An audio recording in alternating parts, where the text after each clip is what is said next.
How to make a TikTok go viral. To get started, first of all, open up the TikTok application on your phone. You will then be taken to the TikTok homepage. Here, you can explore and view TikTok Reels. On this page, go to the bottom panel and tap on the plus icon in the middle.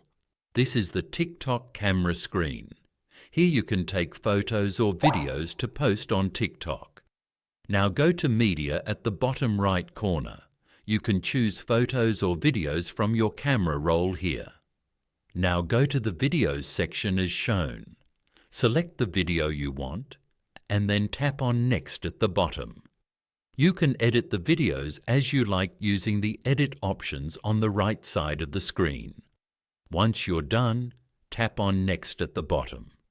Here, you can add a caption and also manage other settings before posting.